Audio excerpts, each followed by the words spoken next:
कौन सा ऐसा मल्टीविटामिन है जो कि शुगर के मरीजों के लिए बहुत फायदेमंद साबित हो सकता है? अगर आप सोच रहे हैं विटामिन डी के बारे में तो बिल्कुल आप ठीक है, क्योंकि विटामिन डी आपके जिस्म के अंदर इंसुलिन सेंसिटिविटी को बढ़ाता है। और बेसिकली जो टाइप 2 डायबिटीज के पेशेंट होते हैं उनके अंदर इंसुलिन तो मौजूद होती है, लेकिन इंसुलिन सही तरीके से काम नहीं कर रही होती, जिसकी वजह से उनका ब्लड शुगर कंट्रोल नहीं रहता और इसको मेडिकल टर्म में इंसुलिन रेजिस्टेंस बोलते हैं। और विटामिन डी इंसुलिन की सेंसिटिविटी बढ़ा के इसमें हेल्प करता है ब्लड शुगर के कंट्रोल के अंदर।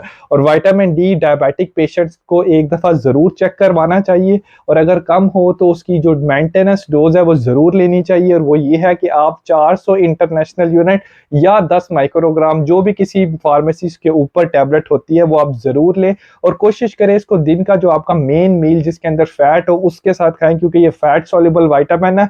अगर आप पानी के साथ लेंगे तो आपको इसका कोई फ़ायदा नहीं होगा और ये वैसे ही बॉडी में अब्जॉर्ब हुए बगैर निकल जाएगा।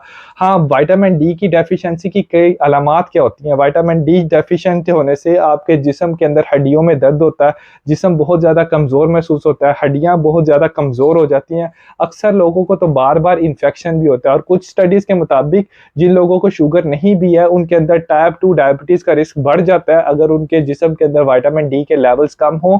और कुछ लोगों के अंदर अल्जाइमर डिजीज़ जो कि डिमेंशिया होता है, याददाश्त का कमज़ोर हो जाना, उसका भी रिस्क बढ़ जाता है। इसलिए अगर आप ये वीडियो देख रहे हैं और आप शुगर के मरीज़ हैं और आपको विटामिन डी कम है तो आप ज़रूर अपने डॉक्टर से रुजू करें। और अगर आपका विटामिन डी नहीं भी कम तो आप सर्दियों के मौसम में ज़रूर विटामिन डी की जो मेंटेनेंस डोज है वो लें। और बराए मेहरबानी इस वीडियो को दूसरे लोगों के साथ शेयर करके अवेयरनेस क्रिएट कीजिए और ऊपर मेरे चैनल को ज़रूर सब्सक्राइब कीजिए ताकि आपको ऐसी वीडियोज़ मिलती रहें।